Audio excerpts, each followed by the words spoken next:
You're sure about the seating chart, Maya? It seems a bit lopsided. My daughter didn't look up from her tablet. Her thumb flicked across the screen with a clinical efficiency that reminded me of her father. It's not lopsided, Mother. It's optimized. Andre's colleagues need to be near the head of the table for the toast.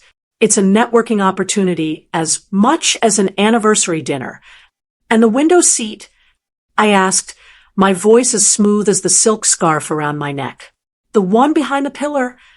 Maya finally looked at me, her eyes softening with that particular brand of pity young people reserve for those they think are fading. That's for you. It's quieter there. Less cross traffic. Andre thinks it's better if you aren't right in the middle of the noise. You know how you get with your migraines. I haven't had a migraine in 3 years, Maya. Well, she said, already turning back to her digital world. Andre says it's better to be safe. Actually, he was saying this morning that maybe you don't even need to come, Mom. It's going to be a long night. Very high energy. Very corporate. I stood there in her granite and glass kitchen, the silence of the house humming in my ears. At 58, I have learned that the most dangerous lies aren't the ones people tell you. They are the ones they tell themselves about you. To Maya, I was a legacy, a beloved but fragile piece of furniture that no longer matched the modern aesthetic of her life with Andre. Andre thinks, I repeated. The words felt like dry seeds in my mouth. Don't take it the wrong way, Maya added, her tone breezy, dismissive. We just want you to be comfortable. And honestly, the guest list is so tight. His senior partners are bringing their wives, and the seating is a literal puzzle. If you're there, we have to bump a potential investor to the lounge. There it was, the quiet click of a door being locked from the outside. I am a woman of observation. I spent 30 years as a senior auditor for the state, a job that required me to find the decimal point that didn't belong, the signature that felt too rushed, the person who was smiling while they were stealing. I don't raise my voice. I don't make scenes. I simply look at the ledger until the truth reveals itself. And the truth was sitting right in front of me, dressed in a $4,000 suit and a smile that never quite reached his eyes. Andre!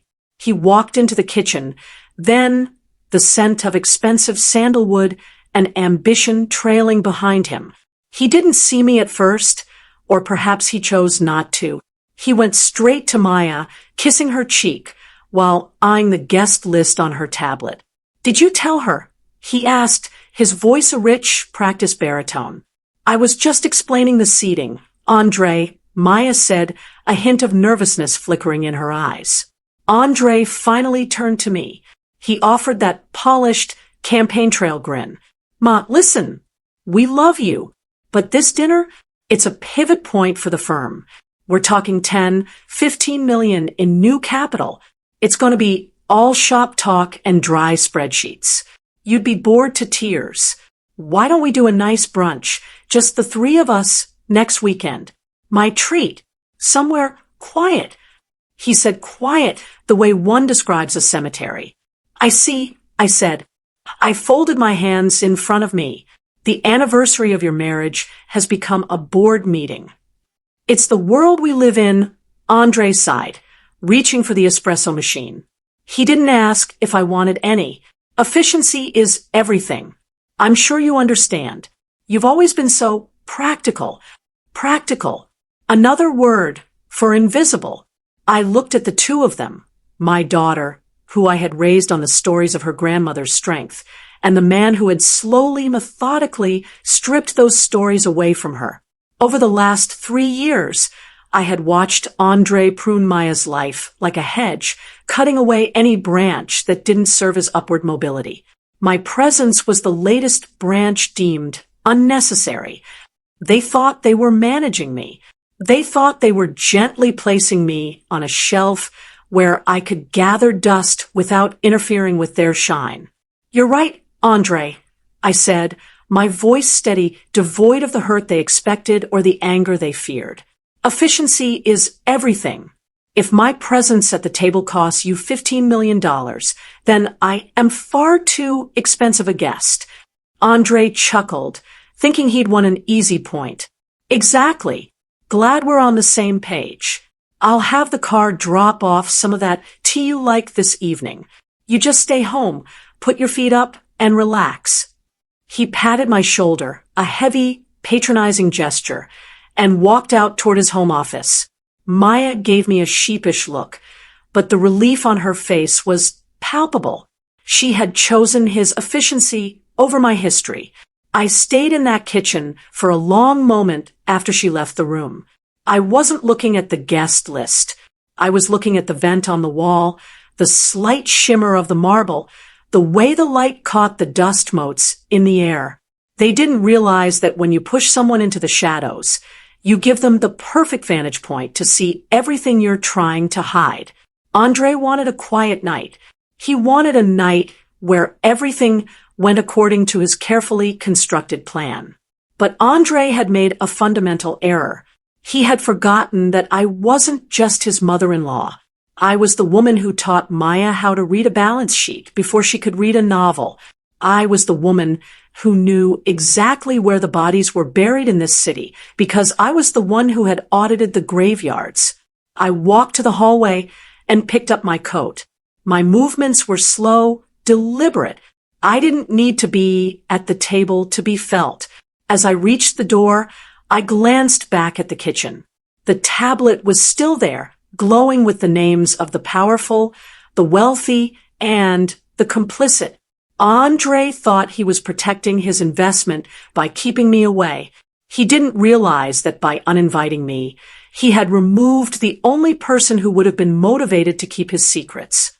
The quiet he wanted was coming, but it wouldn't be the kind of quiet he could sleep through. I have a week before that dinner. 7 days is a very long time when you know exactly which thread to pull.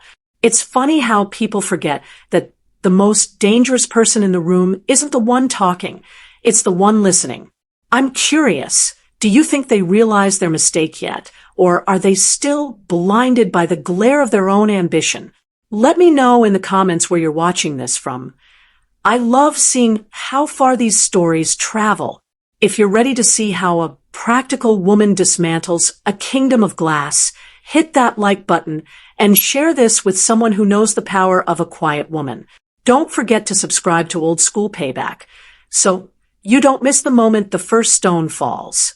The mahogany desk in my home office felt cool beneath my fingertips. For years, this room had been my sanctuary, a place where I translated the chaotic language of greed into the orderly columns of a ledger.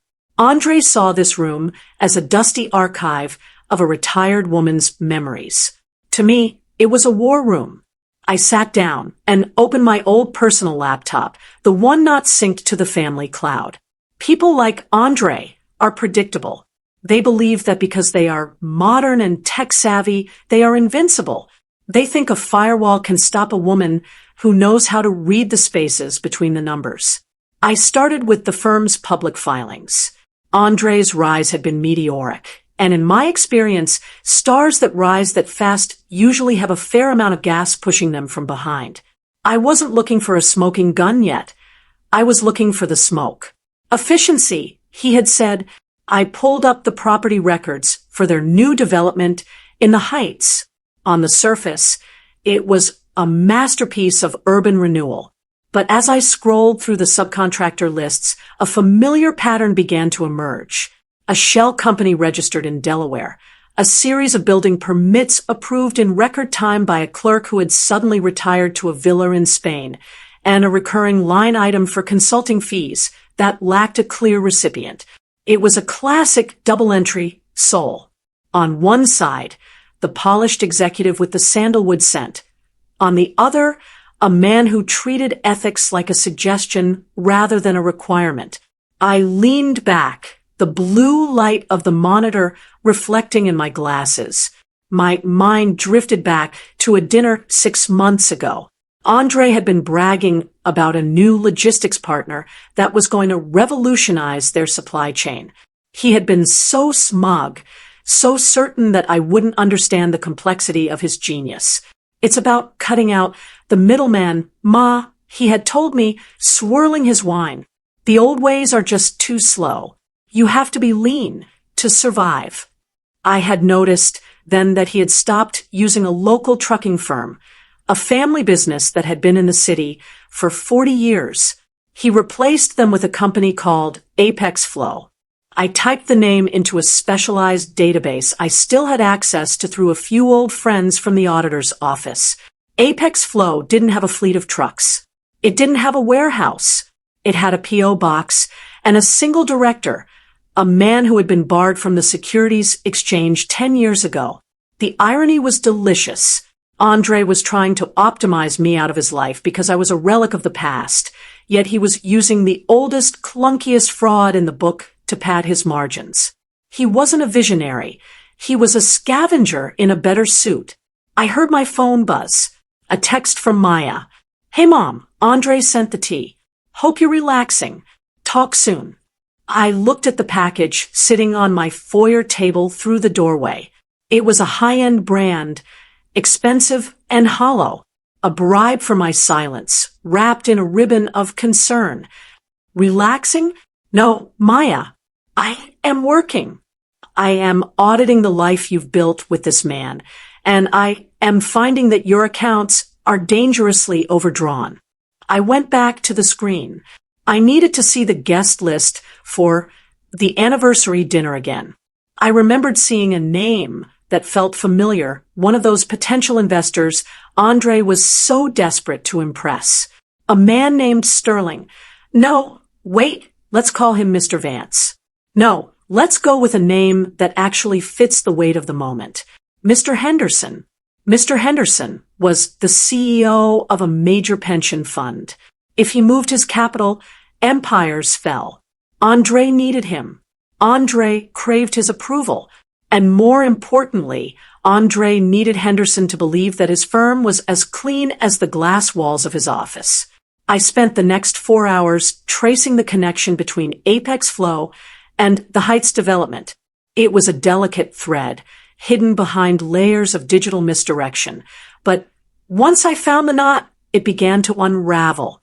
Andre wasn't just cutting corners. He was skimming from the very investors he was hosting next week. He was betting that no one would look close enough.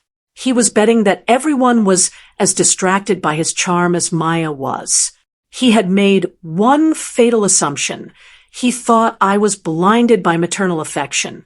He forgot that before I was a mother, I was an auditor. And an auditor doesn't care about your charm. An auditor cares about the truth. I felt a strange sense of calm. The tension that had been tightening in my chest since the kitchen encounter began to dissipate, replaced by a cold, sharp clarity. I wasn't going to shout. I wasn't going to cry. I was going to let the numbers do the talking. I reached for my phone and made a single call, not to Maya, not to Andre, but to an old colleague who now worked in the compliance department of Mr. Henderson's fund. Hello, Sarah, I said, my voice quiet and steady. It's been a long time. I was looking at some public filings today and saw something that reminded me of that case we worked on back in '08. You remember the one? The efficiency trap. There was a pause on the other end, then a sharp intake of breath. Sarah knew exactly what I was talking about. I have some data I think your research team might find interesting before next Thursday's gala. I continued. I'll send it over. Just a professional courtesy. As I hung up, I looked out the window at the city lights. The stage was set. Andre wanted a quiet night without his mother-in-law to distract his guests. There is a specific kind of silence that precedes a storm. It isn't the absence of noise, but the presence of pressure. As I sat in my garden the following morning, sipping the tea Andre had sent, I could feel that pressure building. The tea was bitter, oversteeped, and arrogant, just like the man who bought it. My phone remained still. I didn't expect a call from Sarah yet. In the world of high-stakes compliance, you don't move fast, you move deep. She would be verifying the P.O. box for Apex Flow. She would be cross-referencing the building permits I'd flagged. She would be realizing that the man her boss was about to hand $10 million to was essentially a digital pickpocket. I spent the afternoon doing something Andre would find inefficient. I visited the old neighborhood.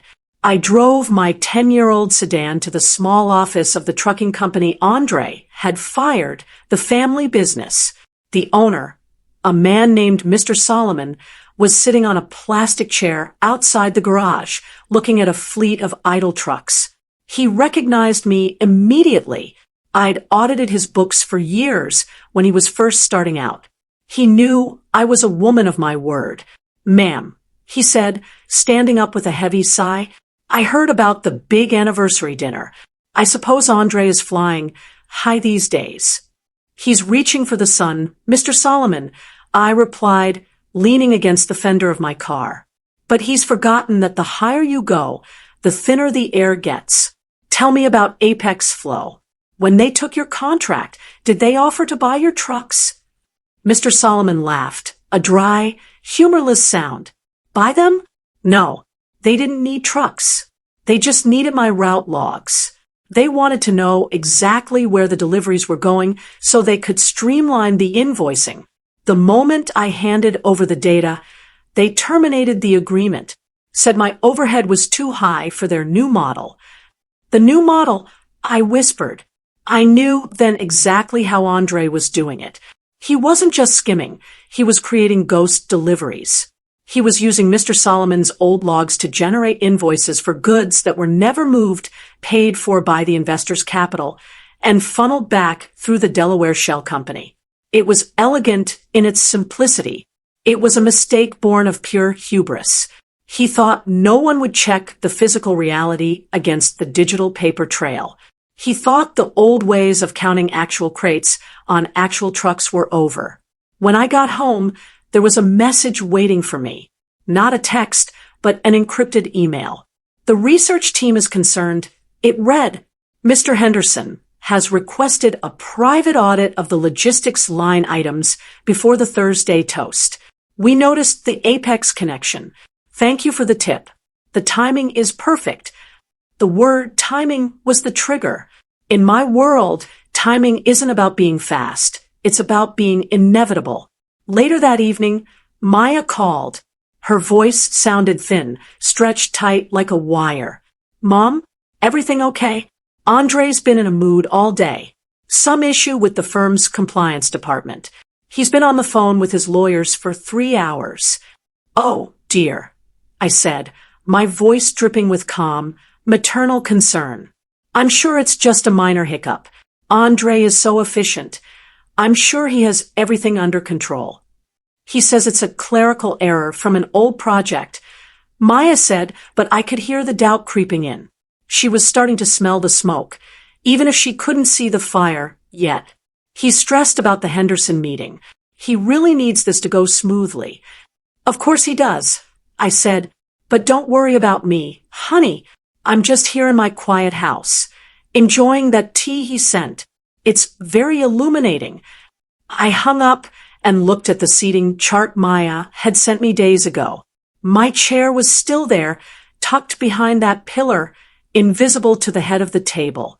I wouldn't be sitting in it, but my presence would be felt in every question Mr. Henderson asked. I began to prepare my outfit for Thursday, not for a dinner, but for a reckoning. I chose a simple black dress and a string of pearls my mother had given me. It was a look that said I was someone's grandmother, someone's mother, someone who belonged in the quiet corners of the world. Andre wanted me to stay home because he thought I was a liability to his image. He didn't realize that I was the truth he couldn't afford. As I laid out my clothes, I realized that the trap was no longer mine to manage. It was a self-correcting ledger. All I had done was point out the missing decimal. Andre's own greed would do the rest. The shift had begun. The truth was moving through the wires beneath the streets into the offices of the people he feared most. And the best part? He still thought I was the one being managed. I went to bed and slept the sleep of the righteous. because I knew that by Thursday night, the quiet Andre so desperately wanted would be the only thing left of his reputation. The morning of the third day brought a shift in the air, the kind of stillness that feels heavy, like the humidity before a coastal storm. I spent the early hours in my garden pruning the hydrangeas. It's a task that requires a steady hand. You have to know exactly where to cut so the plant doesn't bleed out, but still loses the dead weight. My phone rang at 10 a.m. It was Andre.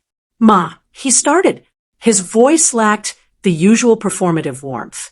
It was clipped, vibrating with a frantic energy he was trying to mask as irritation. "Did you happen to speak to anyone at the auditor's bureau lately? Or maybe someone from the Henderson Group?" I nipped a withered stem. The sound of the shears was a sharp snip in the quiet morning. "Andre, I'm a retired woman. Most of my old colleagues are either playing golf or moving to Florida. Why do you ask?" There was a long pause. I could hear him pacing. The rhythmic squeak of Italian leather on polished hardwood. "Nothing. It's just Henderson's people are asking for granular data on the Heights project. It's highly unusual for this stage of a deal. They're acting like they've seen a ghost in the books." "Perhaps they have," I said softly. "The truth has a way of haunting people who try to bury it." "What is that supposed to mean?" he snapped. "It means," I replied, my voice turning as cool as the morning dew, "that men like Henderson didn't get to where they are by ignoring ghosts. They got there by being the ones who catch them. If your books are clean, Andre, you have nothing to worry about." "Right." He hung up without saying goodbye. The silence that followed was more telling than any confession. I went back inside and checked my email. Sarah had sent another one-line message. "The P.O. box leads back to a residential address in Delaware. The resident is Andre's college roommate. Henderson has been briefed. The quiet dinner is still on, but the menu has changed." I smiled. Andre thought he was the chef, but he was quickly becoming the main course. Around 2 p.m., Maya showed up at my door unannounced. She looked tired. Her hair, usually a perfect bob, was slightly frayed at the edges. She sat at my kitchen table, her hands trembling as she held a glass of water. "Mom, something is wrong," she whispered. He's different. He stayed up all night shredding documents. He told me it was just confidential cleanup, but he looked terrified. And he keeps asking if I've told you anything about the business." I sat across from her, resisting the urge to reach out and comfort her. She needed to see this. She needed to feel the foundation of her life cracking, so she wouldn't be standing on it when it finally collapsed. "He's afraid, Maya," I said.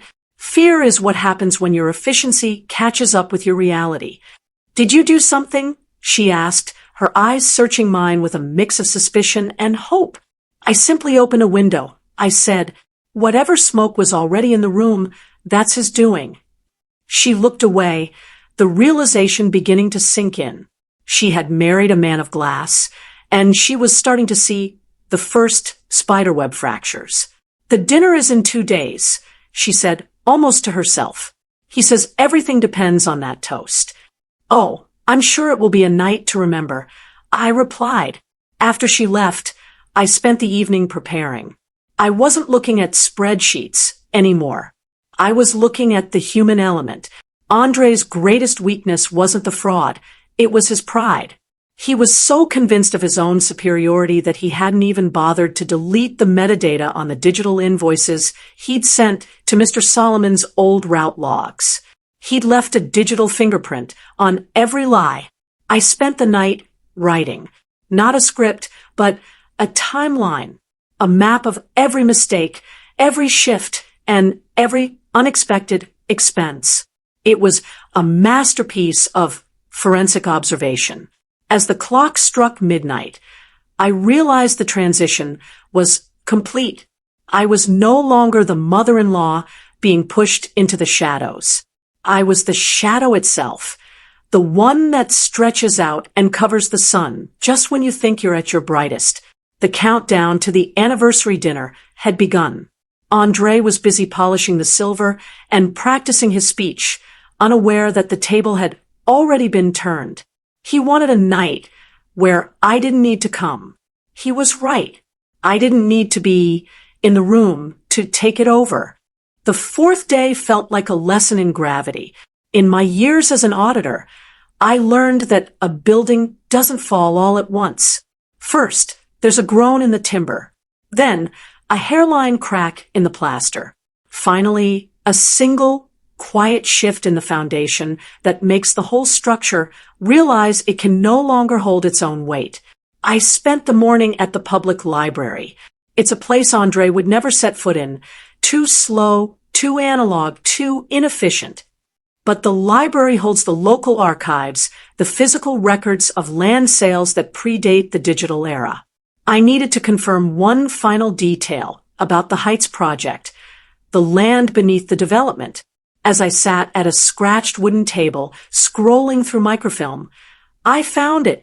The property hadn't just been acquired, it had been transferred through a series of quitclaim deeds that skipped the usual environmental impact fees.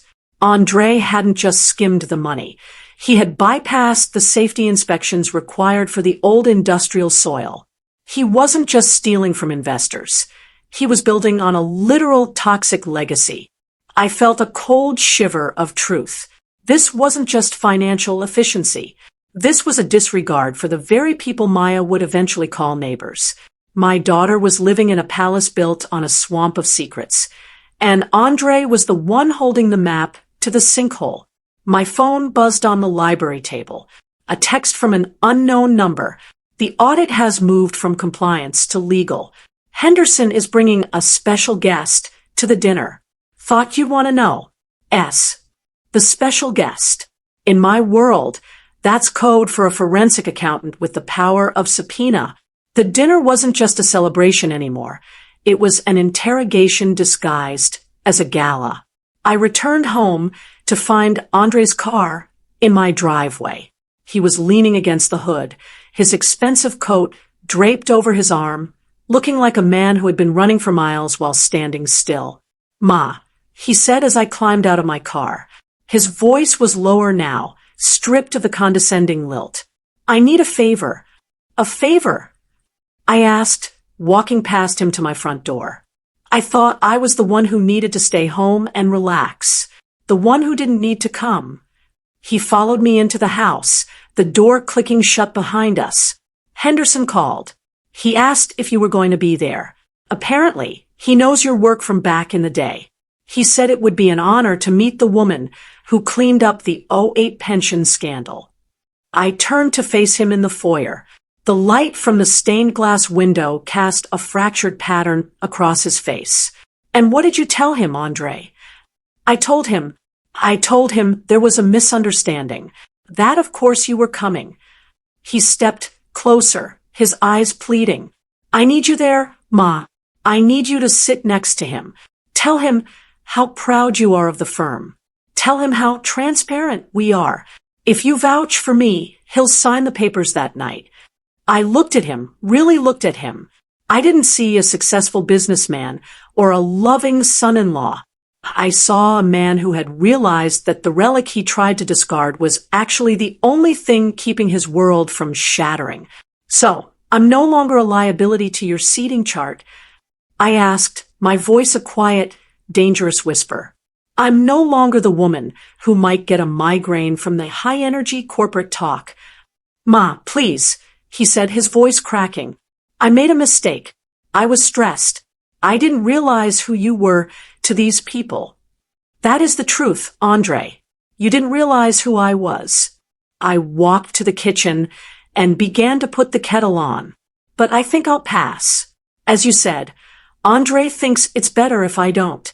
And I've grown quite fond of the idea of a quiet evening. If Henderson doesn't see you, he'll know something is wrong," Andre argued, his desperation turning into a dull, blunt edge. "You're hurting Maya by doing this. If the firm fails, her life fails." "Maya's life is already failing, Andre. She just hasn't seen the ledger yet." He stood there for a long time, the hum of the refrigerator the only sound between us. He realized then that he couldn't bully me and he couldn't bribe me. He had spent years trying to control the narrative, but he had forgotten that I was the one who wrote the footnotes. "I'll pay whatever you want," he muttered. "I don't want your money, Andre. I've seen where it comes from. It has a very unpleasant scent." He left without another word, the tires of his car screaming as he backed out of the driveway.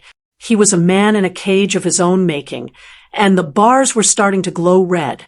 I sat in my darkened kitchen, the kettle whistling its lonely tune. I wasn't going to the dinner to save him, and I wasn't staying home to hide. I was going to be the silent observer of a very public consequence. The fifth day was spent in what I call the final reconciliation. When you are preparing to close a book on a man's career, you don't leave any loose ends. You make sure the math is so undeniable that even the most creative accountant couldn't find a loophole. I spent the morning at my sewing machine.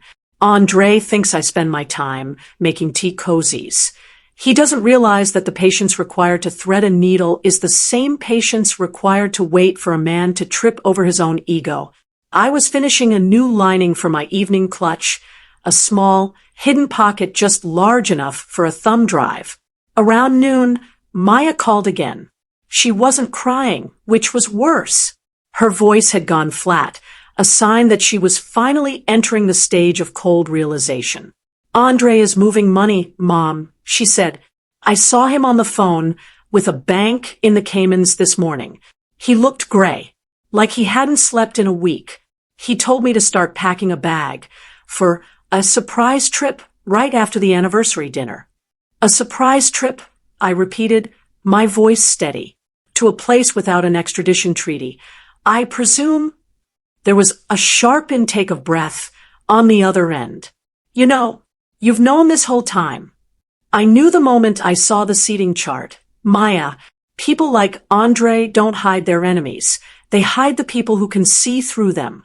He didn't want me at that dinner because he knew that if I looked Mr. Henderson in the eye, I wouldn't have to say a single word for the truth to come out. "What do I do?" she whispered. "You do nothing," I said, my tone turning sharp, the voice of the auditor coming through. "You go to that dinner. You wear your finest dress. You smile. And you keep your eyes on the exit. The ship is sinking, Maya, but you don't have to go down with the captain. Especially not a captain who was planning to throw you overboard the moment the lifeboats got full." After I hung up, I felt a twinge of something that felt like grief, but it was just the finality of the situation. I didn't hate Andre. I simply had no use for him. He was a bad entry in a beautiful life, and I was going to correct it. I took the thumb drive, the one containing the metadata from Apex Flow, the environmental reports from the library, and the digital trail of the ghost deliveries, and I placed it in my clutch. I made one final call. It was to the local detective I had worked with years ago on a white-collar embezzlement case. He was a man who understood that quiet crimes are often the most destructive. "The gala is tomorrow night," I told him. "Table 4. The man in the bespoke navy suit will be the one trying to leave through the kitchen around 10 p.m. He'll have a briefcase with a false bottom and 2 passports. And the evidence?" the detective asked. "It will be in the hands of the man sitting to his left. Mr. Henderson doesn't like losing money, and he likes being lied to even less. He'll do the heavy lifting for you." I spent the evening in my garden one last time before the chaos. The air was cool, the scent of jasmine heavy in the night. In my mother's day, revenge was often loud, fueled by passion and fire. But in my world, the world of numbers and shadows, revenge is a cold, calculated restoration of balance. Andre thought he was the future because he moved fast. He forgot that the earth moves slowly, but it still crushes everything that isn't built to last. He had tried to optimize me out of his life. He had tried to treat his mother-in-law like a clerical error that could be deleted with a polite text and a box of expensive tea. Tomorrow, he would realize that I wasn't the error. I was the auditor. I looked at the black dress hanging on the back of my door. It looked like armor. I wasn't going to a party. I was going to a closing ceremony. Andre had wanted a night that was quiet and high retention. He was going to get both. The silence in that ballroom, when the handcuffs clicked, would be a memory that would stay with every guest for the rest of their lives. And Maya, she would finally be free to build something on solid ground. The air in the ballroom of the Grand Metropole was thick with the scent of lilies and expensive desperation. It was a beautiful room, all gold leaf and vaulted ceilings, designed to make small men feel like giants. Andre was in his element, or so he thought. He stood at the center of a circle of investors, his navy suit catching the light, his laughter a bit too loud, a bit too frequent. I walked in precisely 10 minutes after the cocktail hour began. I didn't use the main entrance. I came through the side door, the one reserved for the legacy guests. I moved like a ghost through the crowd, unseen but felt. Maya saw me first. She was standing near the bar, her face a mask of porcelain perfection, though her fingers were white-knuckled around her glass. Our eyes met for a fraction of a second. I gave her a microscopic nod. Hold the line. Then I saw Andre. He spotted me, and for a heartbeat his face went slack. The clerical error had arrived. He broke away from his circle and hurried toward me, his smile fixed and frantic. "Ma, you made it," he hissed, grabbing my elbow and steering me toward a quiet corner. "I thought you were staying home. I thought we agreed." "Plans change, Andre," I said, my voice a calm ripple in his sea of panic. "Efficiency, remember? It was more efficient for me to be here to answer Mr. Henderson's questions myself than to have him call me in the middle of your toast." "He's been asking for you," Andre whispered, his eyes darting toward a tall, gray-haired man sitting at table 4. "Listen, whatever you do, don't mention the Heights project. We're in the middle of a delicate restructuring. If you just talk about the old days, the legacy of the firm, I can make this right for everyone, including you. The old days are gone, Andre. We're in the quiet now."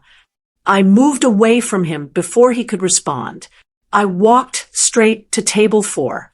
Mr. Henderson stood up as I approached, his expression unreadable to most, but to me, it was the look of a man who had seen the bottom line and didn't like the sum. "Mrs. Sterling," he said, using my professional name, "it is a rare pleasure. Sarah tells me you've been doing some independent research lately. I find retirement provides an excellent vantage point for observation. Mr. Henderson," I replied, taking my seat. Not behind the pillar, but directly to his left. Andre took his seat across from us, his face a shade of gray that even the warm lighting couldn't hide. The dinner service began, a procession of delicate dishes that no one at our table touched. The tension was the real meal. Andre tells me the Heights development is nearly 90% committed, Henderson said, swirling a vintage red that looked like blood in the crystal glass. "But my team is having trouble finding the physical receipts for the logistics phase. Apex Flow, I believe." Andre let out a sharp, practiced laugh. "Just a minor integration delay, Bill. You know how it is when you're scaling this fast. The digital trail is all there." "The digital trail is a masterpiece of fiction, Andre," I said softly. The table went silent. A server froze with a tray of silver. Andre's fork clattered against his plate. "Ma, this isn't the time." "On the contrary," I continued, reaching into my clutch. I didn't pull out the thumb drive yet. I pulled out a single piece of paper, a printout of the environmental impact report I'd found in the library. "It's exactly the time. You see, Mr. Henderson, Andre is very fond of efficiency. So efficient, in fact, that he bypassed the soil remediation for the Heights. He saved $4 million in the short term. But the long-term liability, that's a sinkhole that will swallow your pension fund whole. I slid the paper across the silk tablecloth. Henderson didn't look at it. He looked at Andre. Andre thinks it's better if I don't come to these things, I said, my voice a low, steady hum, because he knows that I still remember how to count. And when I counted the trucks at Mr. Solomon's garage and compared them to the invoices from Apex Flow, the numbers didn't just disagree. They screamed. Andre stood up, his chair screeching against the parquet floor. This is ridiculous. She's confused. The migraines. I haven't had a migraine in years, Andre, I said, finally looking him in the eye. But you're about to have a very significant headache. I reached into my bag and placed the thumb drive on the table, sliding it toward Henderson. The metadata is all there, I said. The Delaware P.O. box, the ghost deliveries, the offshore transfers, everything your special guest in the compliance department will need to finish the audit tonight. Henderson picked up the drive, his face hardening into a mask of cold iron. He looked at Andre, who was now trembling, his hands flat on the table, as if trying to keep the floor from moving. The toast is canceled, Andre, Henderson said quietly. I stood up. My work here was done. The ledger was open, and the ink was still wet. As I walked toward the exit, I passed Maya. She was standing by the doors, her coat already in her hand. She didn't look back at the ballroom. She looked at me. And for the first time in years, I saw my daughter, the one I had raised to be strong, not the one Andre had tried to prune. Let's go, Mom, she said. Behind us, I heard the heavy double doors of the ballroom open. I didn't need to turn around to know it was the detective I had called. I didn't need to see the handcuffs to hear the click. Andre wanted a night where everything went according to plan. He got it. It just wasn't his plan. The morning after the gala was the quietest I've known in years. I sat on my porch, watching the sun rise over the hydrangeas I had pruned so carefully. In the distance, the city was waking up, but for Andre, the sun had set hours ago in a windowless room downtown. The payback wasn't an explosion, it was an extraction. By the time the dessert course had been cleared, Andre's digital empire had already been dismantled. Mr. Henderson's legal team had frozen the offshore accounts before the first cocktail could be finished, and the special guest from the compliance department had spent the night turning Andre's efficiency into a roadmap for the district attorney. I poured a cup of tea, real tea, not the bitter bribe Andre had sent, and looked at the morning paper. His name wasn't on the front page yet, but the ripples were there. A restructuring at the firm. A pause on the Heights project. The language of failure is always so polite until the cell door closes. Maya arrived around 8 a.m. She didn't have her tablet. She didn't have her designer handbag. She just had a small suitcase and a look of profound, exhausted clarity. She sat on the porch step, resting her head against the railing. He asked for you, she said, her voice barely a whisper. When they were taking him out through the service entrance, he asked if you were happy. I took a slow sip of my tea. Happiness has nothing to do with it, Maya. A ledger doesn't feel joy when it balances. It simply achieves its purpose. Andre was a debt that had been left unpaid for too long. I just made sure the interest didn't ruin you, too. He really thought he could just erase you, she said, looking out at the garden. He thought because you were quiet, you were empty. That was his mistake, I said. He mistook my silence for absence. He forgot that the foundation is the part of the house you never see, but it's the only thing keeping the roof from falling on your head. The strategic beauty of the collapse was its surgical precision. By involving Mr. Henderson directly, I ensured that the blowback hit only the guilty. The local trucking families, like Mr. Solomon's, would be reinstated as the clean contractors for the new, honest management. The Heights project would be remediated, not covered up.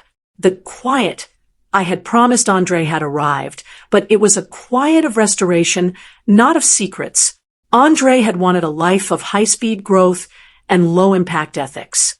He found out the hard way that when you move that fast, the friction eventually catches fire. He was a man who knew the price of everything and the value of nothing, especially the value of the woman who sat in the corner and watched the decimals. I reached out and placed a hand on Maya's shoulder. The house in the Heights is gone, Maya. The cars, the titles, the networking. But you still have the one thing he couldn't audit, your name. And mine. She leaned into my touch, and for the first time in 3 years, I felt the tension leave her body. The audit was over. The accounts were closed. I stood up and smoothed my skirt. There was no more tea to drink, and no more shadows to watch. The truth had been told, and the consequences had unfolded with the inevitable grace of a falling stone. Come inside, I said. We have a lot of work to do, and this time we're going to build something that doesn't need a seating chart to feel important. As we walked into the house, I didn't look back at the street. I didn't need to. I knew exactly where everyone was, and exactly where they belonged. In this world, people will tell you that the loud and the bold inherit the earth. They'll tell you that efficiency is the only virtue and that the past is just a weight to be discarded. But they are wrong. The world belongs to those who observe, those who remember, and those who know that the most dangerous move you can make is to underestimate a woman who knows how to wait. Andre wanted a night he would never forget. I gave him a lifetime to remember it. It's a powerful thing, watching the truth find its way home, isn't it? I'm curious, did you see the shift coming, or did the quiet catch you off guard too? If you enjoyed seeing how a practical woman handles a kingdom of glass, make sure to like this video and share it with someone who knows that silence is a weapon. Don't forget to subscribe to Old School Payback and hit that notification bell, because there are many more ledgers in this city that need balancing, and I'm just getting started. Thanks for watching, and remember, keep your eyes open and your voice low. The truth is always listening.